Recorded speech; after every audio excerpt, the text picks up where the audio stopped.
شهر رمضان الذي أنزل فيه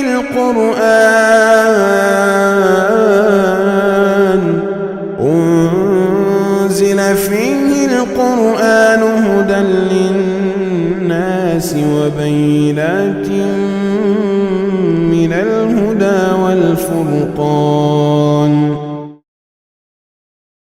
بسم اللہ الرحمن الرحیم.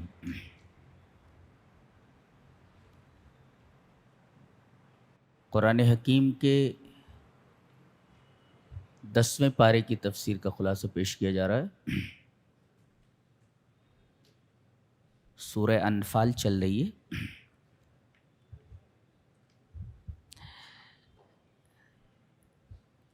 شاندار باتیں ہیں، دیکھیے ذرا سا. یسألونک عن الانفال قل الانفال للہ والرسول فاتقوا اللہ واصلحوا ذات بینکم واطیعوا اللہ ورسولہ ان کنتم مؤمنین. پھر انما المؤمنون الذین اذا ذکر اللہ الآخر.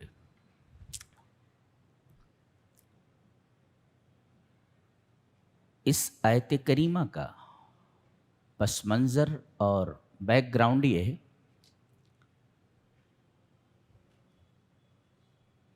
کہ اسلام کی سب سے عظیم الشان جنگ بدر تھی کہ اللہ تبارک و تعالی نے ایک قلیل جماعت کو ایک کثیر جماعت پر فتح عظیم عنایت فرمائی تھی. جنگ کے ختم ہونے کے بعد فوج کے 3 حصے ہو گئے. جو 313 تھے جنگ کے اختتام پر یہ 3 حصوں میں بٹ گئے. ایک حصہ نبی کریم صلی اللہ علیہ وسلم کی حفاظت کے لیے کھڑا ہو گیا اور فوج کا دوسرا حصہ بھاگتے ہوئے دشمنوں کے تعاقب میں چلا گیا، ان کا پیچھا کرنے کے لیے چلا گیا. اور تیسرا گروہ یہ مال غنیمت جو دشمن فوج چھوڑ کر بھاگی تھی اس کو جمع کرنے میں لگ گئے. تو یہ جو مال غنیمت جمع ہوا تھا اس کو نفل کہتے ہیں. نفل جو فرض کے اوپر زائد ہو اس کو نفل کہتے ہیں. اس میں اختلاف ہوا. جن لوگوں نے مال غنیمت جمع کیا تھا ان لوگوں نے کہا چونکہ مال غنیمت ہم لوگوں نے جمع کیا ہے لہذا مال غنیمت صرف ہمارا ہے. دوسرے 2 گروہوں نے کہا کہ ہم نے تو بھی جنگ میں حصہ لیا تھا، ہم بھی تو جنگ میں تھے.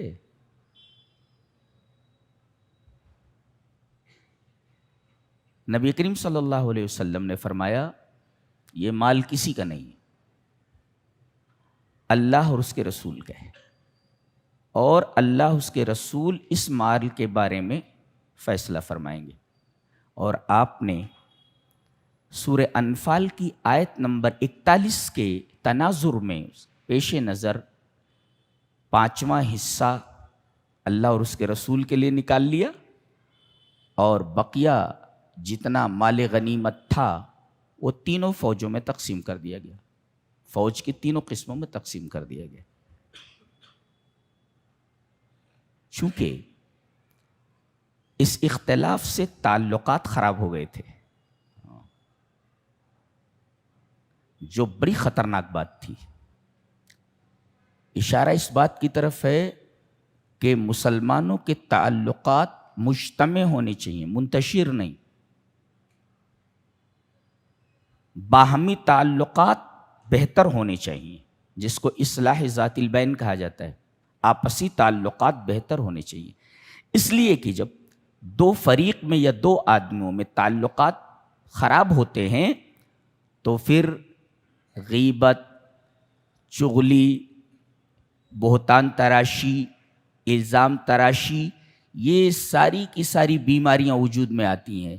اور کبھی کبھی مسئلہ آگے بڑھ کر کے قتل کی حد میں داخل ہو جاتا ہے. ایک آدمی دوسرے آدمی کو قتل کر دیتا ہے. تعلقات کی خرابی اس انتہا کو پہنچ جاتی ہے کہ ایک آدمی کا قتل کر دیتا ہے. تو چونکہ تعلقات یہاں خراب ہوئے تھے، لہذا اللہ تبارک و تعالی نے یہ آیت نازل فرمائی. کیا تم انفال کے بارے میں سوال کرتے ہو کہ مال غنیمت کس کا ہے؟ قل الانفال للہ والرسول. یہ جو مال غنیمت ہے یہ اللہ اور اس کے رسول کا ہے. خلاص. اور آیت نمبر 41 کے تناظر میں 5واں حصہ اللہ اور اس کے رسول کے نکال کر کے بقیہ سب فوج کے تینوں گروہوں میں تقسیم کر دیا گیا. اللہ نے فرمایا فاتقوا اللہ وَأَصْلِحُوا ذَاتَ بَيْنِكُمْ وَأَطِيعُوا اللَّهَ وَرَسُولَهُ إِن كُنتُم مُؤْمِنِينَ. فرمایا گیا کہ آپسی تعلقات بہتر کرو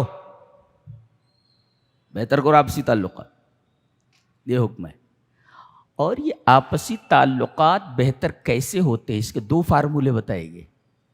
اگر تعلقات کہیں خراب ہو جائیں تو تعلقات بہتر کیسے ہوں. فساد ذات البین کو اصلاح ذات البین کے دائرے میں کیسے لایا جائے، اس کے لیے 2 فارمولے بتائے گئے. ایک فارمولہ اتقوا اللہ، یعنی اللہ کے حکموں کی خلاف ورزی نہ کرو، یہ منفی حکم ہے.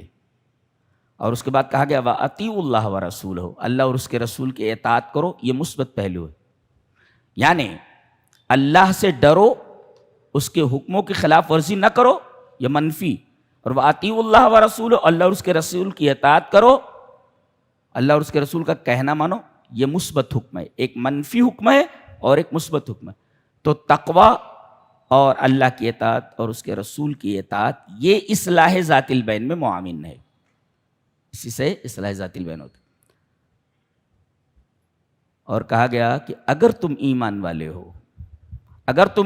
والے ہو تو آپسی تعلقات کو بہتر بناؤ ان 2 فارمولوں کو استعمال کر کے، تقوی اور اطاعت اللہ اور اطاعت رسول. اگر تم مومن ہو تو. اس کے بعد کہا گیا کہ ایک ہوتا ہے مومن اور ایک ہوتا ہے پکا مومن. تو پکا مومن کیسے ہوتا ہے؟ بتایا گیا کہ تم تو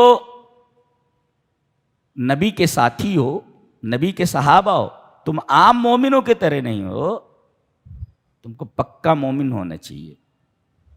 پکا مومن کسے کہتے ہیں؟ جس کے اندر 5 اوصاف ہوں. بتایا گیا انما المؤمنون الذين اذا ذكر الله وجلت قلوبهم واذا تليت عليهم آياته زادتهم ايمانا وعلى ربهم يتوكلون الذين يقيمون الصلاة ومما رزقناهم ينفقون اولئك هم المؤمنون حقا.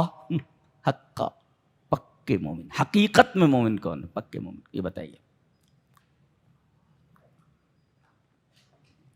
یہ 5 اوصاف جن کے اندر ہوں وہ پکے مومن. یہ 5 اوصاف کسی کے اندر آ جائیں تو حکم کیا لگا کہ یہ حقیقت میں مومن ہے، پکا مومن ہے. اچھا، اب جب پکا مومن ہو گیا تو اس کا بدلہ کیا ہے؟ یہ 3 باتیں بتائی گئی. پہلی چیز کیا ہے؟ جب اللہ کا ذکر کیا جائے تو آدمی کا دل دھڑکنے لگے. اللہ. وَإِذَا تُلِيَتْ عَلَيْهِمْ آيَاتُهُ زَادَتْهُمْ ایمانا، اور جب اللہ کی آیات تلاوت کی جائے، قرآن پڑھا جائے تو اس کے ایمان میں زیادتی ہو. 2 وَعَلَىٰ رَبِّهِمْ يَتَوَكَّلُونَ، اور یہ اپنے رب ہی کے اوپر بھروسہ کرتے ہیں.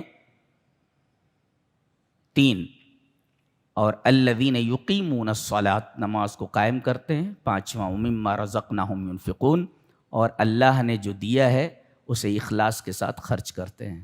یہ 5 اوصاف جن کے اندر ہوں اولئک هم المؤمنون حقا، یہ پکے مومن ہوئے، یہ حکم ہوا. اچھا، ان کے لیے بدلہ کیا ہے؟ لہم درجات عند ربہم، ان کے لیے درجات ہیں ان کے رب کے پاس. ایک ومغفرۃ، اور اللہ کی بخشش ان کے ساتھ ہے. اور ورزق کریم، اور عزت کی روٹی ہے. جی، کریمانہ رزق، عزت کی روٹی. جی، یہ بتایا گیا کہ آپس میں تعلقات کو بہتر بنائے رکھو، یہ ضروری ہے.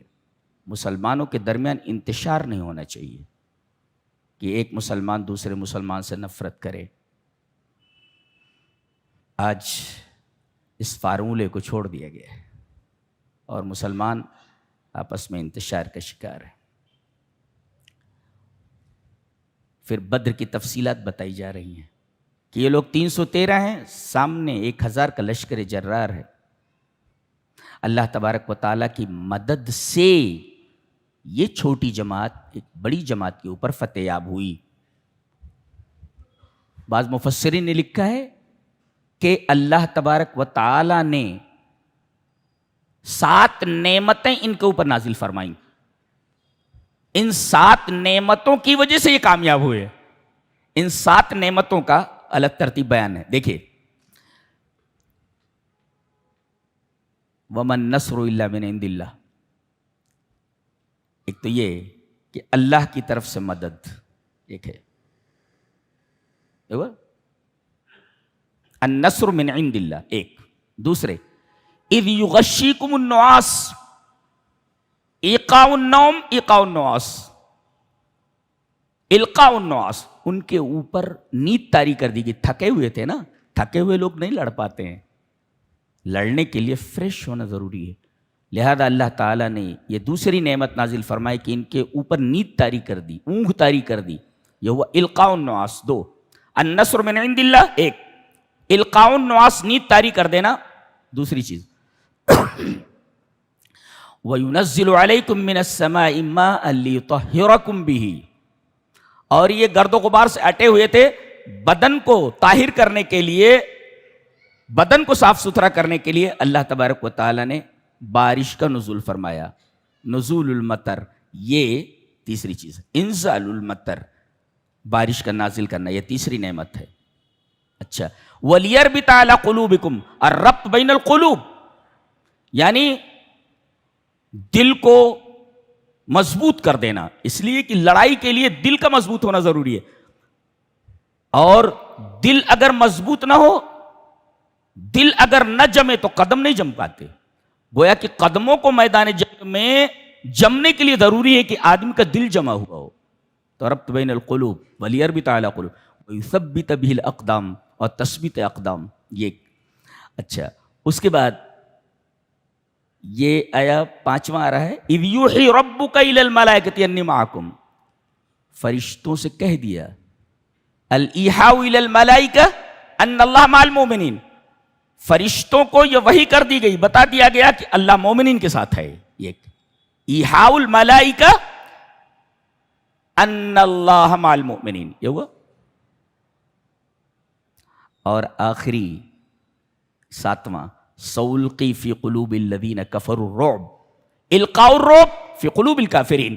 کافروں کے دلوں میں اللہ تبارک و تعالیٰ نے دہشت ڈال دی.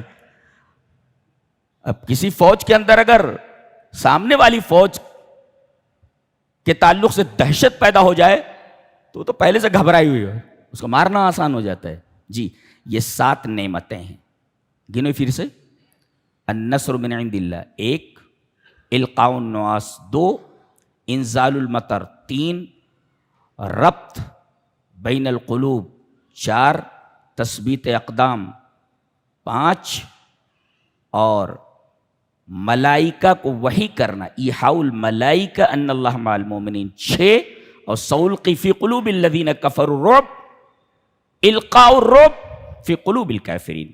اللہ تبارک و تعالیٰ نے یہ 7 نعمتیں الگ ترتیب، ترجمہ دیکھ لیجئے گا، 7 نعمتیں اللہ نے نازل فرمائی، اور یہ چھوٹی سی جماعت ایک کثیر جماعت کے اوپر غالب آ گئی. یہ میدان بدر کا پس منظر ہے. یہ اس کے بعد ایک بات کہی جا رہی ہے کہ یا ایھا الذین آمنوا استجیبوا للہ وللرسول اذا دعاکم لما یحییکم. یہاں ٹھہر کر ہم گفتگو کرنا چاہیں گے اس آیت کریمہ پر. ایک ہوتا ہے اجابت، ایک ہوتا ہے استجابت.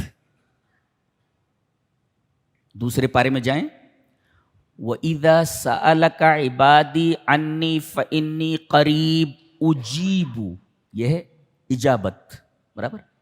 اجیب دعوت الداعی اذا دعان فلیستجیبوا لی. پہلے آیا اجابت اور بعد میں آیا استجابت. اجابت ہے باب افعال سے اور استجابت ہے باب استفعال سے. جی یہ صرف ہے عربی کا گرامر کا. جی تو ایک ہے اجابت اور ایک ہے استجابت. مل فرق بین الاجابت والاستجابہ؟ اجابت اور استجابت کے درمیان کیا فرق ہے؟ فرق یہ ہے کہ اجابت کہتے ہیں جو چیز آپ نے اللہ سے مانگی وہ چیز آپ کو نہ دی جائے بلکہ دوسری چیز دے دی جائے. اللہ کیا بات ہے. آپ نے مانگا تھا کہ مجھے ہینڈ کرچف دے دیا جائے, اللہ نے ہینڈ کرچف جو آپ نے مانگا وہ نہیں دیا گیا بلکہ آپ کو یہ گلاس دے دیا گیا. کیوں؟ اس لیے کہ یہ ہینڈ کرچف جو آپ نے مانگا ہے وہ آپ کے حق میں مضر تھا, یہ آپ کے لیے نافع تھا. تو آپ نے جو مانگا اللہ کے علم کے مطابق وہ آپ کے لیے ضرر رساں تھا, لہذا اللہ تبارک تعالیٰ نے بندے کو وہ چیز نہیں دی بلکہ اس کے بدلے ایک دوسری چیز دے دی جو اس کے لیے نافع تھی.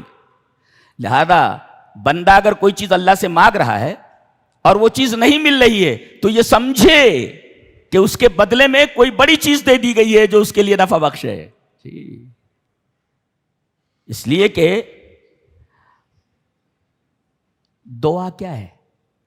دعا بتائیے. الدعاء خیر, دعا خیر ہے. اب آپ کو معلوم ہے کہ خیر کیا ہے کہ اللہ کو معلوم ہے کہ خیر کیا ہے. جی دعا جو آپ مانگ رہے ہیں, کوئی چیز آپ مانگ رہے ہیں تو وہ چیز تمہارے حق میں بہتر ہے, تم زیادہ جانتے ہو یا اللہ زیادہ جانتا ہے؟ اللہ جانتا ہے کہ وہ تمہارے حق میں بہتر ہے, تم نہیں جانتے. تم جو مانگ رہے ہو تمہارے حق میں بہتر نہیں ہے, اللہ کو معلوم ہے بہتر کیا, بہتر چیز دے دی تو دعا قبول ہوئی کہ نہیں ہوئی؟ خیر کا فیصلہ تم نہیں کر سکتے کہ ایو شے خیر, کون سی چیز خیر ہے, یہ آپ کو معلوم نہیں. یہ نقطہ ہے دعا کا. تو جو چیز آپ نے مانگی وہ چیز دینے کے بجائے دوسری چیز دے دی گئی, یہ ہے اجابت. کیوں؟ اس لیے کہ جو چیز آپ نے مانگی وہ آپ کے حق میں مضر تھی, جو چیز اس کے بدلے دی گئی دعا کی وجہ سے وہ چیز آپ کے حق میں نافع تھی, وہ دے دی گئی. اس کو کہتے ہیں اجابت. اور استجابت کہتے ہیں جو چیز آپ نے مانگی بعینی وہی چیز دے دی گئی. آپ نے ہینڈ کرچف مانگا تھا, ہینڈ کرچف ہی دے دیا گیا, اس لیے کہ آپ میں حق میں وہی نافع تھا, اللہ کو معلوم تھا. تو اجابت اور استجابت کے درمیان فرق سمجھ میں آیا؟ جی یہ ہے اجابت اور ایک ہے استجابت.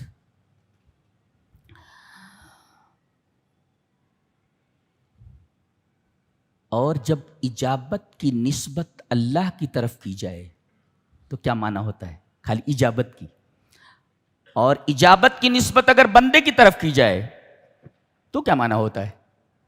اگر اجابت کی نسبت اللہ کی طرف کی جائے تو عطا ہوتی ہے, الاعطاء. اللہ نے فرمایا تم مجھ سے دعا کرو رمضان میں خاص طور سے, تو اجیبو, اجابت اللہ کی طرف, میں اللہ نے اپنی طرف منسوب کیا اجابت کو. اور جب اجابت منسوب ہو اللہ کی طرف تو معنی ہوتا اوتی, اوتی میں دیتا ہوں, تو اجابت کا معنی ہوگا الاعطاء. اور جب بندے کی طرف اس کی نسبت ہو تو اطاع, اطاعت کرو. جیسے جنوں نے جب قرآن کو سنا, جیسا کہ ہم 26ویں پارے میں اگر حیات رہی تو بیان کریں گے, کہ جب انہوں نے قرآن کو سنا تو کہا یا قومنا اجیبو داعی اللہ, اے ہماری قوم جنوں کی تم اللہ کے داعی کا جواب دو. اجیبو, یہ دیکھیں اجابت کی نسبت بندوں کی طرف کی گئی ہے, تم لوگ اجابت کرو. یہاں اجابت کا مطلب ہے اللہ کے داعی کا جواب دو, اجابت کرو. کیا مطلب؟ اطیعوا داعی اللہ, اللہ کا جو یہ داعی ہے اللہ کا رسول محمد صلی اللہ علیہ وسلم, ان کی اطاعت کرو.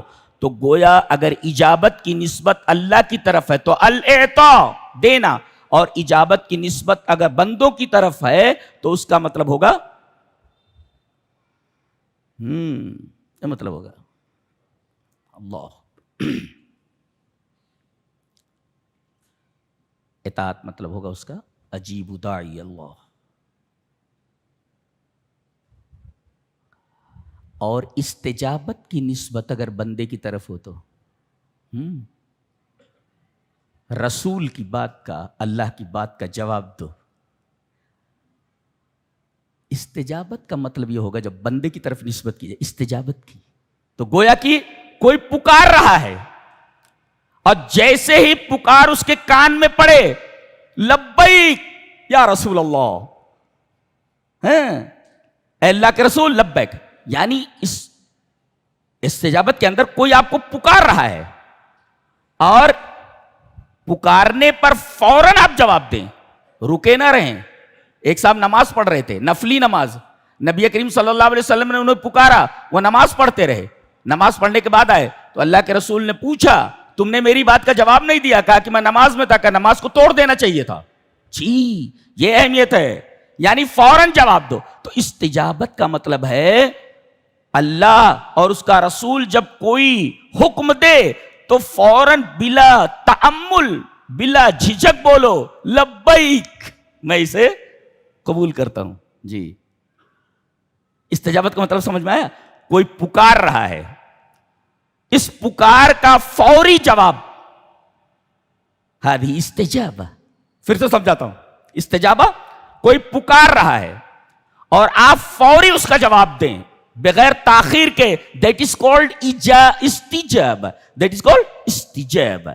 کوئی پکارے اور پکار کا فوراً جواب دیا جائے، یہ کہتے ہیں استجابہ. اب آیت کریمہ دیکھیے کیا بات ہے. اب یا ایھا الذین آمنوا استجیبوا للہ وللرسول، اے ایمان والو اللہ اور اس کے رسول کے لیے استجابت کرو. اذا دعاکم، جب وہ تمہیں پکاریں، جب وہ تمہیں پکاریں تو استجابت کرو، یعنی فوراً لب کو، بسرعۃ، فوراً لب کو.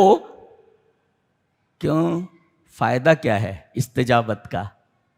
لما یحییکم، تم زندہ ہو جاؤ گے. بولے تو پتہ یہ چلا کہ اللہ اور اس کے رسول کی بات پر جو لبیک نہ کہے چلتی پھرتی لاش کے سوا کچھ نہیں. مرا ہوا آدمی ہے وہ اندر سے، وہ مرا ہوا ہے اندر سے. یا ایھا الذین آمنوا استجیبوا للہ، جب اللہ اور اس کا رسول بلائیں تو استجابت کرو، بلا تأمل کہو لبیک. جیسے وہ نماز پڑھ رہا تھا تو آپ نے کہا نماز کیوں نہیں توڑی تم نے؟ نماز کو توڑ کر کے میرے پاس آنا چاہیے تھا، فوراً لبیک کہنا چاہیے تھا. اچھا استجابت کا فائدہ کیا ہے؟ لما یحییکم، لام سببیہ، اس وجہ سے کہ وہ تم کو زندہ کرے، تم کو زندہ کرے. زندگی اسی میں. زندہ کرنے کا کیا مطلب؟ تمہاری صحت زندہ ہو جائے، تمہارا مال زندہ ہو جائے، تمہارا معاشرہ زندہ ہو جائے، تمہارا ملک زندہ ہو جائے، تمہارے گھر کا نظام زندہ ہو جائے، آئلی نظام اچھا ہو جائے، خانگی نظام اچھا ہو جائے. اللہ یحییکم کے اندر ایک پورا کینوس ہے بڑا سا، اس کے اندر آپ کوئی بھی رنگ بھر سکتے ہیں اس کینوس. جی آگے ایک قانون بتایا گیا کہ کہیں کوئی برائی ہو رہی ہو اور آدمی خاموش رہے تو یہ خاموش رہنے والا بھی گنہگار کے ساتھ لپیٹ دیا جائے گا. یعنی گیہوں کے ساتھ گھن بھی پیس دیا جائے گا. گیہوں کے ساتھ ہم پسوانے کے لیے کیا بھیجتے ہیں؟ پسوانے کے لیے گیہوں بھیجتے ہیں نا. کبھی کبھی ہوتا ہے گیہوں کے اندر وہ گھن اس کے اندر رہتا ہے، وہ جاندار چیز ہوتی ہے، گھن کیڑا ہوتا ہے وہ. تو اس بے جان چیز کے ساتھ ایک جاندار بھی پس جاتا ہے. یہ تو مطلب ہوا. گھن کا کیا مطلب ہوا؟ بھائی گیہوں کا دانہ یہ مردہ ہے نا، لیکن اس کے اندر جو گھن گھسا ہوا ہے تو زندہ ہے نا، کیڑا ہے، وہ جان ہے اس کے اندر. تو آپ نے بھیجا تھا گیہوں پسوانے کے لیے، پیس دیا گیا گیہوں کے ساتھ یہ گھن بھی جو جاندار تھا، جاندار تھا. یہ مطلب ہے گیہوں کے ساتھ گھن بھی پس جانا. حدیث ترمذی کی نبی کریم صلی اللہ علیہ وسلم نے ارشاد فرمایا کہ جب تم دیکھو کسی ظالم کو ظلم کرتے ہوئے اور اگر تم اس کا ہاتھ نہیں پکڑتے، لم یاخذوا علی یدیہ، لوگ کسی منکر کام کو دیکھیں، ظالم کو ظلم کرتے ہوئے دیکھیں، اس کا ہاتھ نہ پکڑیں تو اوشک اللہ ان یعمہم بعقاب من عنده، تو قریب ہے کہ اللہ تبارک و تعالی سب کے اوپر عذاب ڈال دے، تو خاص بھی نہیں بچیں گے اور عام بھی نہیں بچیں گے، گیہوں کے ساتھ گن بھی پیس جائے گا، وہی بتایا گیا واتقوا فتنة لا تصیبن الذین ظلموا منکم خاصہ، اس فتنے سے ڈرو کہ جس کی لپیٹ میں صرف خاص لوگ نہیں آئیں گے، عام لوگ بھی آ جائیں گے، اس لیے کہ انہوں نے دیکھا منکر کو اور وہ خاموش رہے۔ خاموشی بھی ایک جرم ہے، ظلم کو دیکھ کر کے خاموش رہنا ظالم کی مدد ہے، لہذا ظالم کے ظلم کا جو عذاب ہے اس کو تو پر آنے والا ہی، لیکن اس ظلم کو، اس گناہ کو دیکھ کر کے آدمی گونگا شیطان بن جائے تو یہ بھی ظلم میں شریک مانا جائے گا اور اس ظلم کا معاون اور مساعد مانا جائے گا۔ جی یہ بتایا گیا۔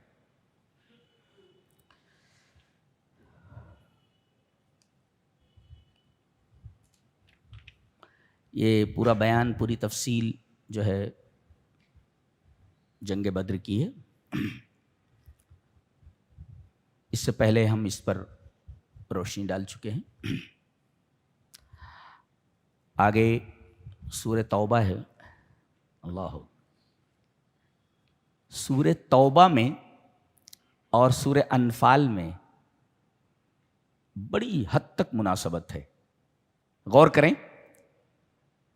سورہ انفال میں جنگ بدر کا بیان ہے اور سورہ توبہ میں جنگ یرموک کا، جنگ تبوک کا۔ اچھا، تو سورہ انفال میں جنگ بدر کا بیان ہے اور سورہ توبہ میں جنگ تبوک کا۔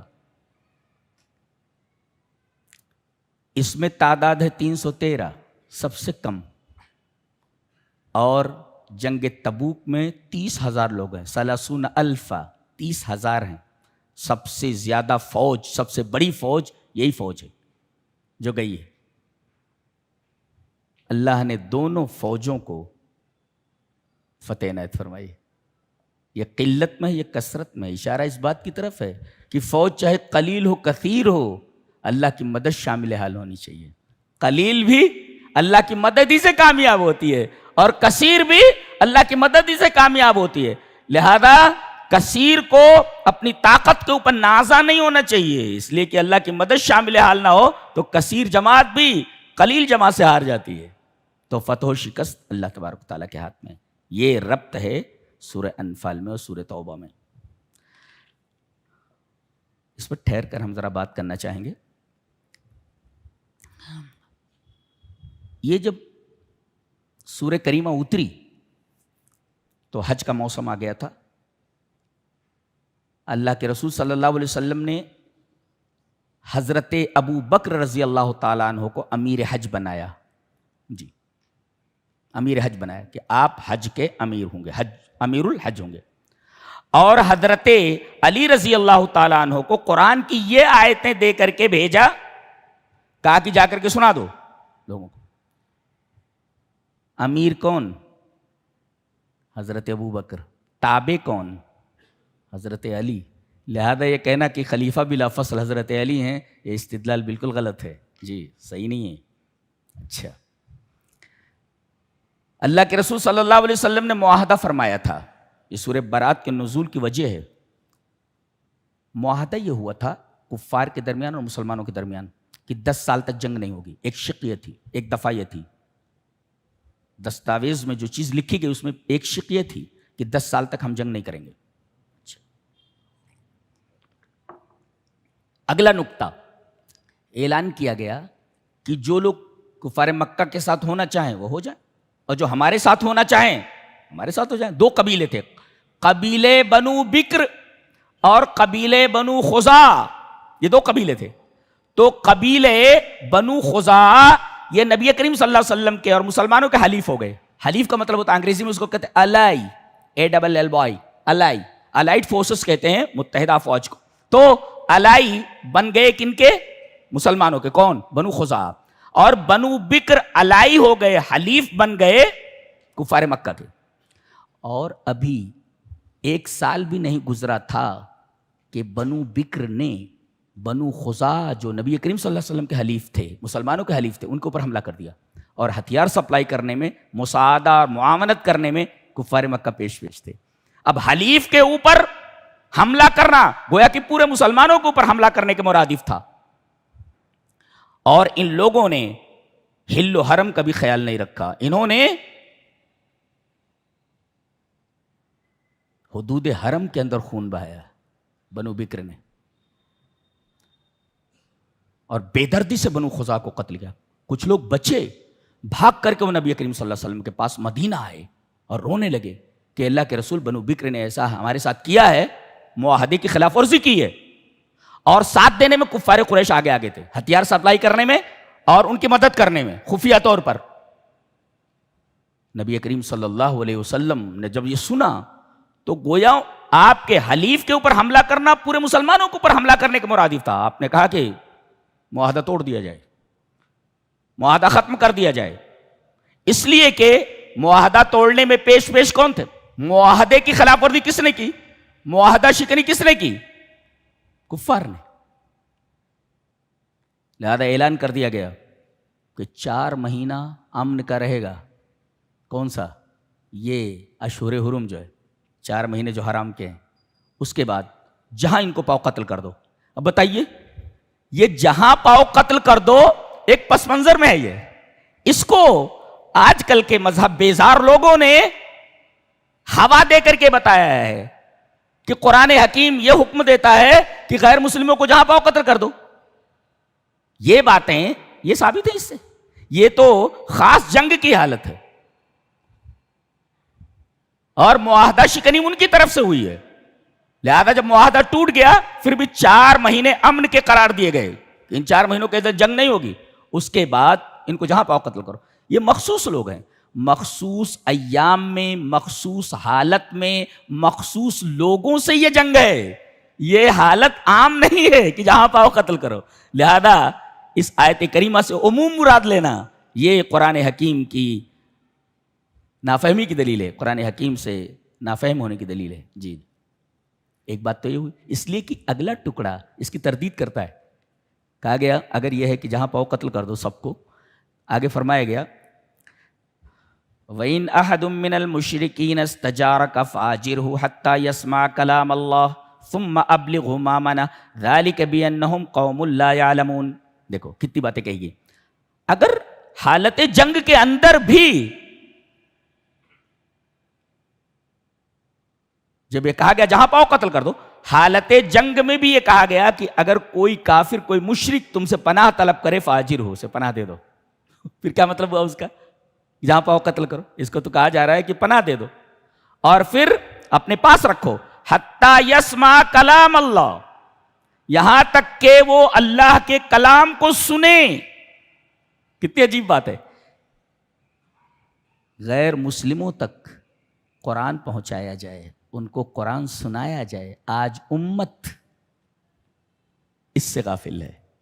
یہ جو نفرتیں پھیل رہی ہیں نا، اس کی بنیادی وجہ یہ ہے کہ دیکھیے ایک مشرک کو پناہ دینے کے بعد کہا جا رہا ہے اسے کلام اللہ سناؤ اور اس کے ساتھ اچھا سلوک کرو۔ ثم ابلغوا مأمنہ اعیدہ من حیث اتی آمنا، جہاں سے آیا ہے اس کو امن کے ساتھ، امان کے ساتھ اس کے گھر بھیج دو، جہاں سے آیا وہاں بھیج دو۔ ثم ابلغوا مأمنہ، امن کیمپ میں اس کو بھیج دو، پناہ دے دو ایک، اور اسے قرآن سناؤ، پھر اس کے بعد اسے جہاں سے آیا ہے بخیر و خوبی بھیج دو۔ مارنے کی اجازت کیوں نہیں ہے؟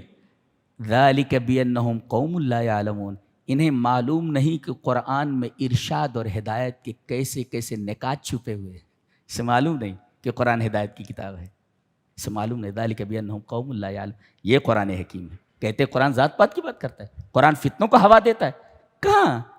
یہ تو حالت جنگ ہے۔ اللہ، بہت ہی خوبصورت بات کہی گئی ہے، یہ ہم نہیں کر رہے ہیں، یہ غیروں تک پہنچانا چاہیے، غیر مسلموں تک قرآن پہنچانا چاہیے۔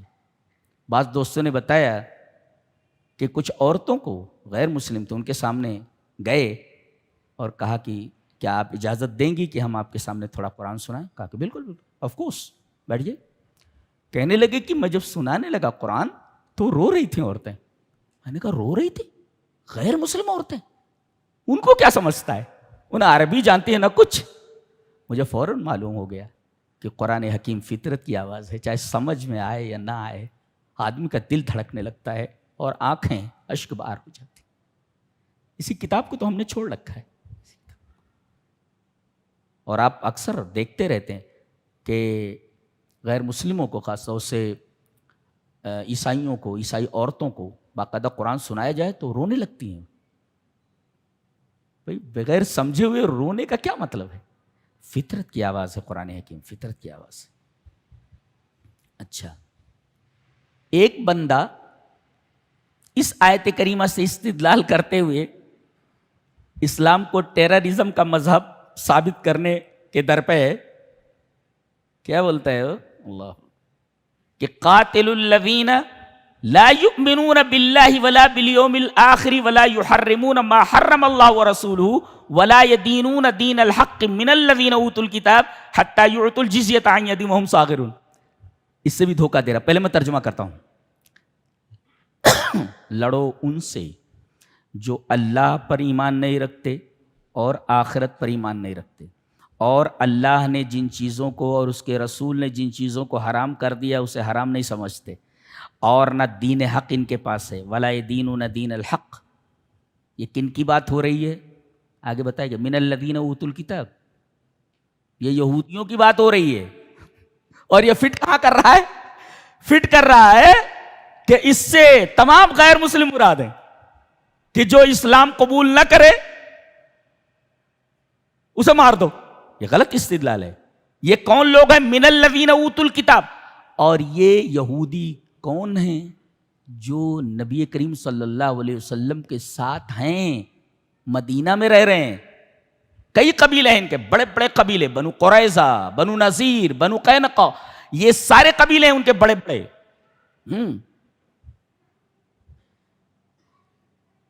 اللہ اور اس کے رسول نے جس چیز کو حرام قرار دیا ہے اس کو حرام نہیں کرتے. شراب یہ پیتے، حرام ہے لیکن پیتے. سود کھانے میں سب سے آگے اور سود حرام ہے.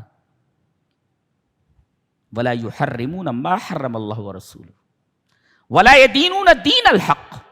دین حق ان کے پاس نہیں ہے. یعنی جو سچی یہودیت ہے، موسیٰ علیہ السلام کا جو دین ہے، جو تورات ہے، یہ اس کو بھی نہیں مانتے. یہ اس کو بھی نہیں مانتے. جیسے ایک عورت نے زنا کیا، اب اس کو بچانے کے لیے پورے یہودی لگ گئے. نبی کریم صلی اللہ علیہ وسلم نے کہا کیسے فیصلہ کیا جائے؟ بولے تورات سے. تورات کھولا گیا تو رجم کی آیت نکلی جی. تو اس کو چھپا رہا تھا وہ مولوی، وہ پادری چھپا رہا تھا اس کو. کہا ہاتھ اٹھاؤ، جیسے ہاتھ اٹھایا وہی آیت رجم تھی. تو یہ لوگ حرام کو حلال کرنے میں بڑے ماہر تھے. یہ تو دین حق پر کہاں تھے؟ یہ کتاب میں لکھا ہوا ہے کہ زانی کی سزا رجم ہے، اس کے اوپر ہاتھ رکھ رہا ہے. یہ کیا ہے بلا دین؟ اور یہ من الذین اوتوا الکتاب کی قید ہے، یہودیوں کی بات ہو رہی ہے. اور حتی یعطوا الجزیۃ بھی اس بات کا قرینہ ہے کہ یہاں مراد یہودی لوگ ہیں جو آپ کے ساتھ رہ رہے ہیں، مدینہ میں رہ رہے ہیں. انہوں نے نبی کریم صلی اللہ علیہ وسلم کے قتل تک کا پلان بنایا اور قتل تک کی کوشش کی. تب نبی کریم صلی اللہ علیہ وسلم نے کہا کہ اسے جزیہ لیا جائے اور ان کو ذلیل کر کے رکھا جائے. یہ ایک خاص پس منظر میں یہ بھی ہے. اسے عام پس منظر میں نہیں لا سکتے، آپ عام جگہ نہیں لا سکتے، اس لیے کہ من الذین اوتوا الکتاب کی قید ہے یہ. اور حرام کو حلال کیسے کر لیتے تھے وہ اس طریقے سے؟ کیا کیا ولا یدینون دین الحق کا کیا مطلب ہے؟ یہ مطلب ہے اس کا. اچھا، اور سب سے بڑا گناہ ان کا کیا تھا؟ شرک. تورات میں بھی نہیں ہے، ممانعت ہے اس کی.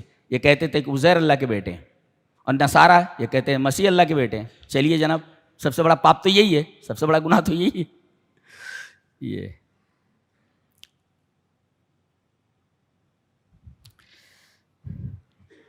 آگے بہت پیاری بات کہی جا رہی ہے، ہم اس پر تفصیل سے بات کرنا چاہتے ہیں. إِلَّا تَنْصُرُوهُ فَقَدْ نَصَرَهُ اللَّهُ إِذْ أَخْرَجَهُ الَّذِينَ كَفَرُوا ثَانِيَ اثْنَيْنِ إِذْ هُمَا فِي الْغَارِ إِذْ يَقُولُ لِصَاحِبِهِ لَا تَحْزَنْ إِنَّ اللَّهَ مَعَنَا فأنزل اللہ سکینتہ علیہ وأیدہ بجنود لم تروها وجعل کلمۃ الذین کفروا السفلی وکلمۃ اللہ ہی العلیٰ واللہ عزیز حکیم. اولاً تو اسٹائل اتنی پیاری ہے کہ الفاظ نہیں اس کی تعریف کے لیے. گفتگو کا ایسا بھی انداز ہوتا ہے. اللہ ہمارا رب ہے, کلام کرتا ہے. کہتے ہیں کہ اللہ تبارک و تعالیٰ نے جب تک حکم نہیں دیا تب تک نبی مکہ سے نہیں نکلے, اس لیے کہ نبی جہاں بھیجا جاتا ہے بغیر اللہ کی اجازت کے وہ جگہ نہیں چھوڑ سکتا. جی اب اللہ نے اجازت دے دی اور یہ معلوم ہو گیا کہ مکہ کی زمین فی الحال ابھی دعوت و تبلیغ کے لیے بنجر ہے, لہذا آپ یہاں سے چلے جائیں. آپ نے سب سے پہلے ایک اونٹنی کا بندوبست کرایا. اونٹنی کا بندوبست کس نے کیا؟ پیسے کس نے دیے؟ حضرت صدیق نے. حضرت صدیق نے ایک, اور پھر ساتھ میں ہیں عبداللہ ابن عریقی جو گائیڈ ہے, عالم اسلام کی حیرت انگیز شخصیت ہے. 100 سرخ اونٹوں کا انعام ہے, بہت بڑا انعام ہے. وہ چاہتا تو بتا دیتا کہ غار میں چھپے ہوئے ہیں, لیکن اس نے اپنا ضمیر نہیں بیچا. یہاں تو 10 روپے کے اوپر آدمی ضمیر بیچ دیتا ہے اپنا. یہ کافر ہے, حیرت انگیز شخصیت ہے عبداللہ ابن عریقی, اور اسلام نہیں لایا ہے, کفر ہی پر مرا. لیکن ایماندار اتنا تھا کہ اس نے ایک بڑی کثیر دولت کو اس نے ٹھکرا دیا اپنی ایمانداری کے پیچھے, اور باقاعدہ مدینہ تک گائیڈ کیا نبی کریم صلی اللہ علیہ وسلم کو اور ابو بکر کو. تو اس سفر ہجرت میں بھی کون ساتھ میں ہے؟ ثانی اثنین کون ہے؟ 2 میں کا دوسرا حضرت صدیق, برابر. غار میں کون ہے؟ ثانی اثنین, 2 میں کا دوسرا. یہ بتاؤ آپ, 2 میں کا دوسرا اگر حضرت صدیق ہیں تو 2 میں کا جو دوسرا ہوتا ہے وہی خلیفہ ہوتا ہے نبی کریم. 2 میں کا دوسرا خلیفہ وہی ہوتا ہے. ثانی اثنین ہیں آپ, 2 میں کے دوسرے. کہاں؟ غار میں. اور جب آپ مرض الموت میں مبتلا ہوئے تو آپ کی جگہ پر مصلی پر نماز پڑھانے کے لیے کون آیا؟ ثانی اثنین, 2 کا دوسرا. یہ بھی آپ کی خلافت کی دلیل ہے.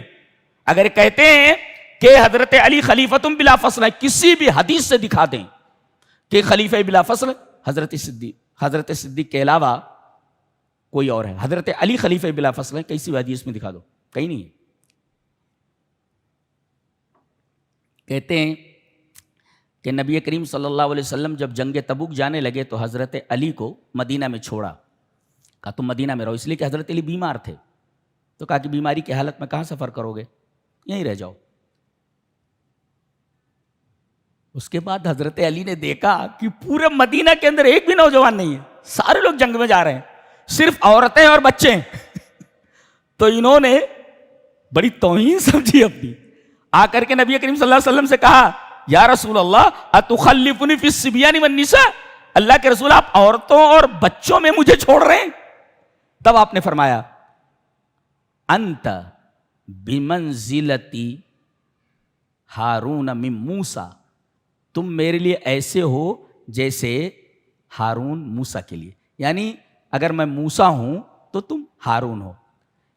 ایک رافضی اسی حدیث کو لے کر کے خوب اچھلتا ہے, خوب کودتا ہے. دیکھو نبی کریم صلی اللہ علیہ وسلم نے کہا کہ تم میرے لیے ایسے ہو جیسے موسیٰ کے لیے ہارون, تو میں موسیٰ تم ہارون. تو موسیٰ کے بعد خلیفہ کون ہوگا؟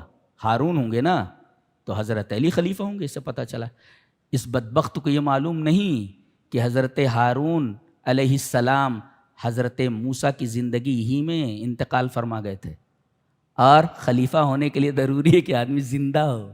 جی جی. تو اب نبی کریم صلی اللہ علیہ وسلم کے اوپر حرف آ گیا کہ اللہ تعالیٰ نے آپ کو خبر نہیں دی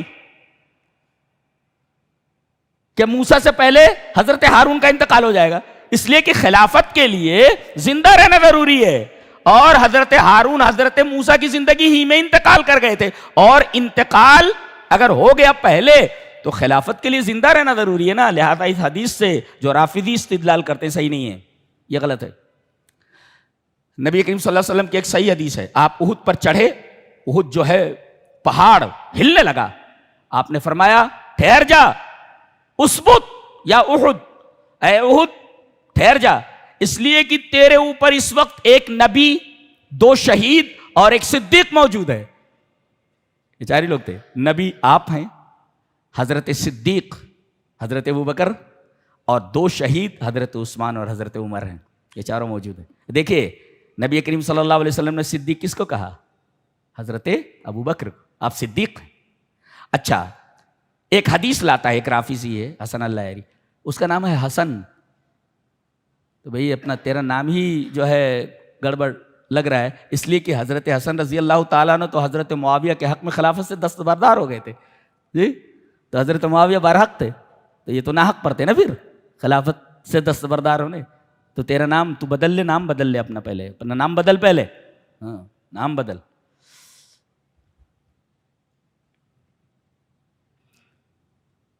اس حدیث میں صاف موجود ہے کہ صدیق کون ہے؟ حضرت ابو بکر.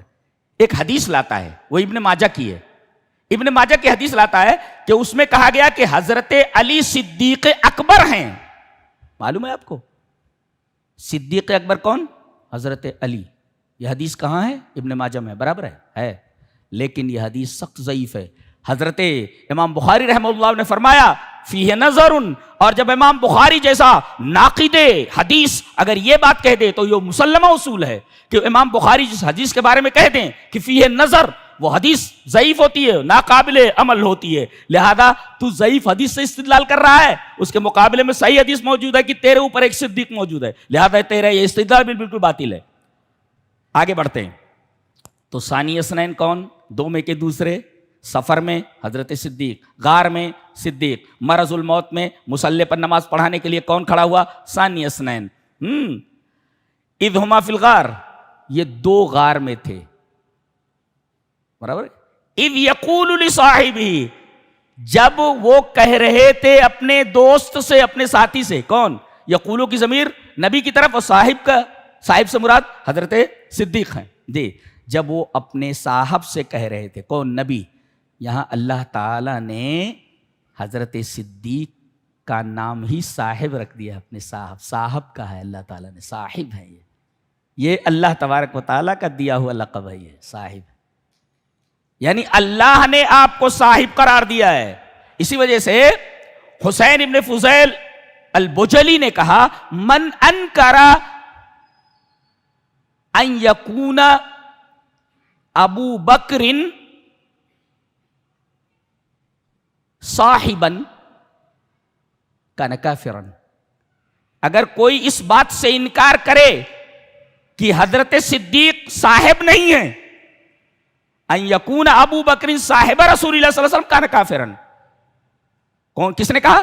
حسین ابن فضیل البجلی نے کہا من انکر ان یکون ابو بکر صاحب رسول اللہ صلی اللہ علیہ وسلم کان کافرا، جو اس بات کا انکار کرے کہ حضرت صدیق نبی کریم صلی اللہ علیہ وسلم کے صاحب نہیں ہے تو وہ کافر ہو گیا. اس لیے کہ اس بات پر امت کا اجماع ہے. الامت مجتمعون علی ھذا، الامت مجتمعۃ علی ھذا، امت اس بات پر مجتمع ہے کہ صاحب سے مراد صرف اور صرف حضرت صدیق رضی اللہ تعالیٰ نے، اس لیے کہ ساتھ میں وہی تھے نا. تو صاحب کہا اللہ تعالیٰ نے، ثانی اثنین کہا، اور دونوں کہا. اذ ہما فی الغار، دونوں غار میں تھے. اچھا پھر اس کے بعد حضرت صدیق جب ڈر گئے، دیکھا کہ اوپر آ گئے ہیں، اگر نیچے جھانک لیا تو پکڑ لیے جائیں گے، گھبرا گئے. نبی فرما رہے لا تحزن، غم نہ کر، غم نہ کر. جی یہ جو نہیں ہوتی ہے نا، یہ مستقبل کے لیے ہوتی ہے. ایسا مت کرنا، ایسا مت کرنا، اس ماضی سے اس کا تعلق نہیں ہے بلکہ مستقبل سے.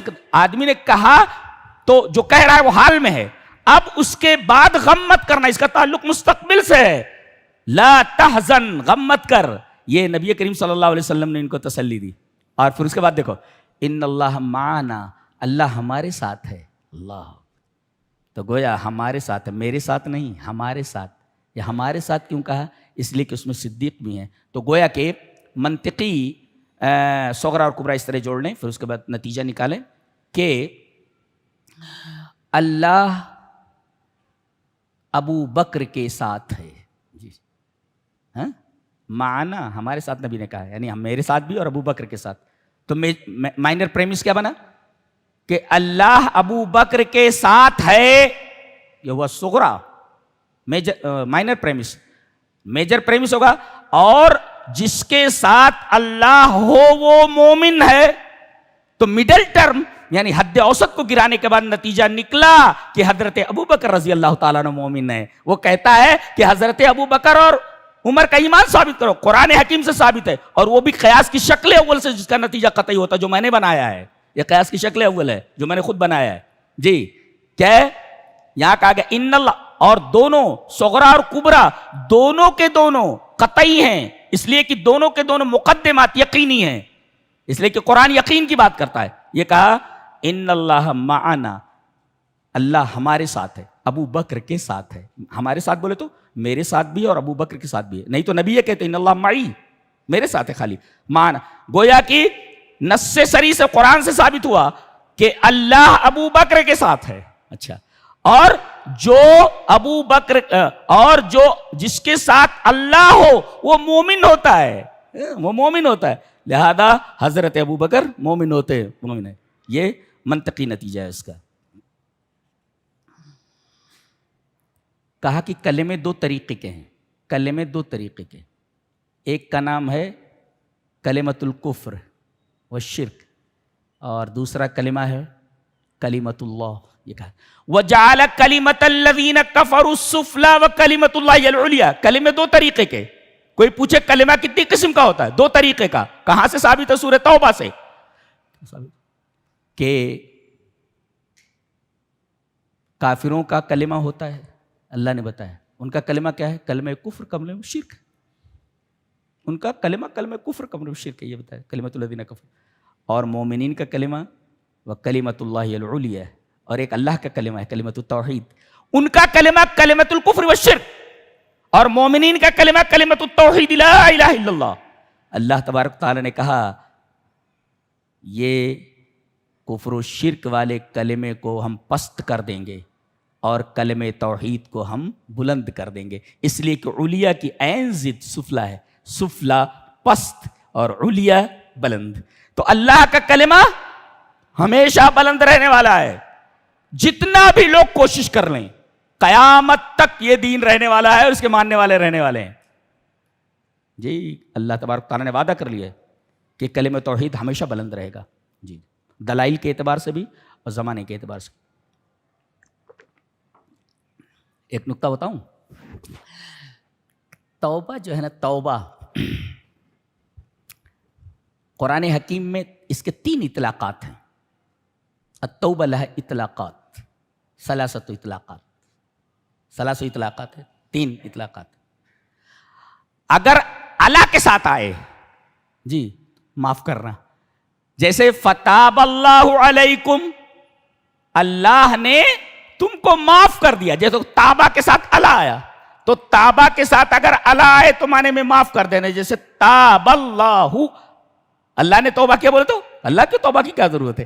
تو تابہ کا صلہ اگر اللہ آئے تو معنی ہوتا ہے معاف کرنا, اور تابہ کا صلہ اگر الہ آئے, توبو الی اللہ جمیعا, الہ آیا تو اس کا مطلب ہوتا ہے الرجوع, پلٹو, اپنے گناہوں سے طاعت کی طرف پلٹو. تو الہ آئے تو پلٹنے کے معنی میں ہوتا ہے. اور اگر نہ اللہ کے ساتھ ہو اور نہ الہ کے ساتھ ہو تو ندامت کے معنی میں ہوتا ہے, نادم. فَإِن تُبْتُمْ فَهُوَ خَيْرٌ لَكُمْ, اگر تم نادم ہو جاؤ تو تمہارے لیے بہتر ہے. ہذا عجیب, بہت لاجواب بحث ہے یہ. جی گویا کہ توبہ کے 3 اطلاقات, اللہ کے ساتھ آئے تو معاف کر دینا, الہ کے ساتھ آئے تو رجوع کرنا, گناہوں سے طاعت کی طرف پلٹنا, اور نہ اللہ کے ساتھ ہو نہ الہ کے ساتھ ہو تو مانا ہوگا نادم ہو جاؤ اپنے گناہ پر, شرمندہ ہو جاؤ کہ گناہ ہوا ہم سے. اچھا, توبہ کے تحقق کے لیے 3 شرطیں ہیں. ان یقلع عن المعصیہ, وہ گناہ چھوڑ دے, نہیں تو. اور دوسرے ان یندم علی فعلہ, اپنے فعل کے اوپر, اس گناہ کے اوپر نادم ہو. اور تیسرے ان یعزم اللہ یعود الیہا ابدا, کہ کبھی اس گناہ کی طرف نہیں لوٹے گا. یہ 3 شرطیں اگر پائی جائے تو توبہ قبول ہوتی ہے. جی یہ خاص طور سے دھیان میں رکھا جائے. اس سورہ توبہ کے اندر پہلے مشرکین کا بیان ہے, پھر یہودیوں کا بیان ہے, پھر منافقین کا بیان ہے, ترتیب ہے یہ. اور سب سے زیادہ منافقین کا بیان ہے، ان کی قلعی کھول دی گئی، ان کے سارے اوصاف جو خبیثہ ہیں وہ سب بیان کر دیے گئے. مشرکین، یہودی اور منافقین، یہ تینوں بہت بڑے مجرم ہیں. یہ مشرکین اللہ کے علاوہ دوسروں کو معبود مانتے ہیں، اہل کتاب یہ اللہ کے علاوہ دوسروں کو معبود مانتے ہیں، عزیر کو اور حضرت مسیح کو. اور منافقین وہ تو ڈاما ڈول ہیں، وہ تو کافر ہی ہیں. وہ ان تینوں کا بیان ہے. اور پورے قرآن حکیم میں سب سے زیادہ توبہ اور اس کے مشتقات اسی سورہ کے اندر آئے ہیں. توبہ کا لفظ جتنا اس میں ہے کسی اور سورہ کے اندر نہیں. کتنے مرتبہ ہے؟ 17 مرتبہ ہے. 17 مرتبہ ہے. اس بات کی طرف اشارہ ہے کہ اتنے بڑے گنہگار مشرکین، اہل کتاب اور اسی طرح منافقین اگر سب توبہ کر لیں تو اللہ سب کی توبہ قبول کر لے. مومنوں کو خوش ہو جانا چاہیے کہ وہ نہ تو مشرک ہیں اور نہ اہل کتاب ہیں اور نہ منافق ہیں. اگر ان کی توبہ کے لیے دروازہ کھلا ہوا ہے تو مومنین کے لیے تو بدرجہ اولا توبہ کا دروازہ کھلا ہوا ہے. لہذا اس دنیا سے رخصت ہونے سے پہلے توبہ کر لو، اللہ تبارک و تعالیٰ تمہارے سارے گناہوں کو معاف کر دے گا. یاد رکھو آپ. تو اللہ نے اس کو کیوں بخش دیا؟ ارے اس کا جواب دیا گیا ہے، لا یسأل عما یفعل وهم یسألون. اللہ سے سوال نہیں کیا جاتا، تم سے سوال کیا جاتا ہے. اللہ سے کون سوال کرے گا؟ غلام کو اجازت ہے کہ آقا سے سوال کر سکے؟ آقا سے منہ لڑانے لگے؟ آقا کے سامنے منہ کیسے چلا سکتا ہے کوئی؟ غلام کی اوقات ہے؟ تو سوال تم سے ہوگا، اللہ سے نہیں. یہ بھی بات بڑی عجیب و غریب ہے.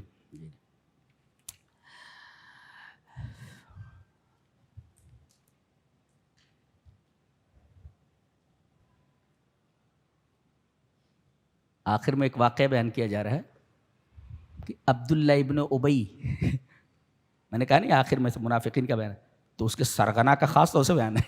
ایسا کیسے منافقین کا بیان ہو اور اس کے گرو گھنٹال کا بیان نہ ہو؟ اس کے گرو گھنٹال کا تذکرہ کیا گیا اور تفصیل کے ساتھ کہ یہ مر گیا ہے. ان کے جو بیٹے تھے عبداللہ صحابی تھے. کہا کہ اللہ کے رسول کی ریکویسٹ ہے. کہا بولو. کہا کہ اپنی قمیص دے دیجیے. کہا کہ کیا کرو گے؟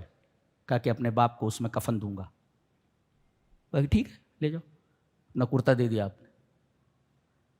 پھر اس کے بعد جب جنازہ تیار ہو گیا کہا کہ اللہ کے رسول کی ریکویسٹ. کہا بولو. کہا کہ نماز جنازہ پڑھا دیجیے. ٹھیک ہے. آپ گئے اور نماز جنازہ کے لیے جیسے آگے بڑھے حضرت ابو بکر رضی اللہ تعالیٰ نے آپ کا کپڑا پکڑا کہہ کہ اللہ کے رسول کیا کر رہے ہیں؟ منافق ہے یہ، منافق ہے یہ. لیکن رسول اللہ صلی اللہ علیہ وسلم نے مسکراتے ہوئے کہا انی خیرت، مجھے اختیار دیا گیا ہے. آیت کریمہ ہے، آپ استغفار کیجئے، ان کے لیے استغفار نہ کیجئے. اگر 70 مرتبہ بھی استغفار کریں گے تو اللہ نہیں بخشے گا. اللہ کے رسول نے کہا 70 سے زیادہ مرتبہ میں استغفار کروں گا. اس سے پہلے کہ میں اس کی تفصیل کروں، ایک نقطہ آپ کے گوش گزار اور کر دوں کہ اسی سورہ میں کہا گیا ہے کہ اللہ نبی کو معاف کرتا ہے. لقد تاب اللہ علی النبی. دیکھو تابہ کے صلہ علی ہے تو معاف کرنا. اس کا مطلب ہے نبی سے کوئی خطا ہو گئی تب معاف کیا گیا. لا لا لا. نقطہ دیکھو، توبہ صرف مذنبین کے لیے نہیں ہے کہ گناہ کیا تو توبہ کرے. توبہ مقصرین کے لیے بھی ہے، جو کوئی عمل کرتے ہیں اور پورا نہیں کرتے، کوتاہی کرتے. ایک ہے گناہ کرنا، گناہ گار توبہ کرے، مذنب توبہ کرے، توبۃ المذنبین، گناہ کرنے والا توبہ کرے. اور ایک ہے توبۃ المقصرین، عبادات کے اندر کوتاہی کرنے والا. پڑھ لیا نہیں پڑھا، آیا نہیں آیا، یہ مقصر ہے. اس کے لیے بھی توبہ ضروری ہے. گناہ گار کے لیے تو توبہ ہے ہی، مقصر کے لیے بھی، کوتاہی کرنے والے کے لیے بھی عبادات میں، اس کے لیے بھی توبہ ہے ضروری. اور جو گنہگار بھی نہ ہو اور عبادت پہ کوتاہی کرنے والا بھی نہ ہو، اس کو بھی چاہیے کہ توبہ کرتا رہے. یہ مطلب ہے لقد تاب اللہ علی النبی. اللہ اکبر. اللہ کے رسول سے کوئی خطا نہیں، آپ عبادت کے اندر مقصر بھی نہیں ہے، پھر بھی کہا گیا آپ توبہ کریں. اس کا مطلب گناہ نہ ہو تب بھی توبہ کرتے رہیں. اور حدیث موجود ہے، آپ نے فرمایا فواللہ انی لاتوب فی اليوم اکثر من 70 مرہ. میں ایک دن میں 70 سے زیادہ بار توبہ کرتا ہوں، اللہ سے معافی مانگتا ہوں. یعنی گویا توبہ کے لیے اور استغفار کے لیے گناہ ضروری نہیں ہے. ہاں بغیر گناہ کے بھی معافی مانگا کرو اللہ تبارک تعالیٰ سے. یہ توبہ کا جمال ہے. ہذا جمال التوبہ، یہ توبہ کی خوبصورتی ہے. جی کیا بات ہے، کیا یہ توبہ کی خوبصورتی ہے کہ بغیر خطا کے بھی آپ اللہ تبارک و تعالیٰ سے معافی مانگتے رہے، توبہ کرتے رہے. اللہ. ہاں اس کے بعد نماز بھی پڑھا دی آپ نے.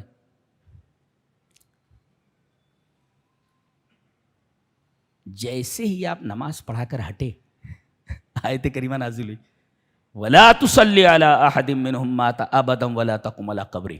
اب قیامت تک کے لیے قاعدہ بتا دیا گیا ہے کہ منافقین کے لیے، مشرکین کے لیے اور کافرین کے لیے نماز جنازہ نہیں ہے. استغفار نہیں کر سکتے آپ ان سے جیسے ہی ہٹے. پڑھانے کے بعد یہ اعلان کیسے ہوا؟ سب سے بڑا خبیث تھا نا، اس کی خباثت لوگوں کے پورے جمگھٹے میں بیان کرنا ضروری تھا. یہ نکتہ ہے اس کے اندر، نہیں سمجھے؟ ارے بھائی کہیں آیت نازل کر دی جاتی، ٹھیک ہے، اس نے سن لیا، اس کے بعد اس نے سنا، اس کے بعد اس نے سنا، یہ تمام لوگ یہاں موجود ہیں، اور جیسے ہی آپ نماز جنازہ پڑھ کر ہٹے آیت نازل ہوگی، نہ کھڑے ہو. یعنی سب کے سامنے اس کو رسوا کر دیا گیا مرنے کے بعد. اللہ اکبر. ایک ہوتا ہے چند لوگوں کے سامنے رسوا کر رہا ہوں، اور ایک ہے سب کے سامنے رسوا کر دینا. یہ سب سے بڑا منافق تھا، لہذا اللہ تعالیٰ نے اس کو سرے عام رسوا فرمایا کہ جیسے آپ نماز جنازہ پڑھ کر کے پیچھے ہٹے یہ آیت کریمہ نازل ہوئی. اللہ اکبر. اور پھر اس سے سبق ملا کہ اگر آدمی کے پاس ایمان نہ ہو، توحید نہ ہو، تو نبی کا کرتا بھی اس کو جنت میں نہیں پہنچا سکتا. کہتے ہیں ہمارے پاس منہ مبارک ہے، ہمارے پاس جو ہے نبی کے برتن ہے، ہمارے پاس جو ہے نالے مبارک ہیں، نالین مبارک. ارے بھائی تیرے پاس کچھ بھی ہوا کرے، آپ کا کرتا جو اس کے ساتھ گیا بدن کے ساتھ، اور آپ نے اس کے لیے مغفرت کی دعا بھی فرمائی، اس کے بعد بھی وہ جہنم میں چلا گیا. پتہ یہ چلا کہ اصل چیز آدمی کا اپنا اعتقاد ہے اور اپنا ایمان ہے. اگر آدمی کے پاس خود توحید نہ ہو تو نبی کی دعا اور نبی کا کرتا بھی اس کو کوئی فائدہ نہیں پہنچا سکتا. یہ قرآن حکیم سے ثابت ہے. کیا کیا کر رہے ہیں لوگ، کیا کیا کر رہے ہیں لوگ، محبت کے نام پر، عشق رسول کے نام پر اور اسلام کے نام پر. کاش کہ وہ قرآن کی طرف پلٹتے، ان کو معلوم ہوتا کہ حقیقت یہ ہے. حقیقت وہ نہیں ہے جو تم بیان کر رہے ہو، حقیقت یہ ہے. یہ رہا 10ویں پارے کا خلاصہ. اللہ ہمیں نیک عمل اور اچھی سمجھ کی توفیق عطا فرمائے. وآخر دعوانا الحمدللہ رب العالمین.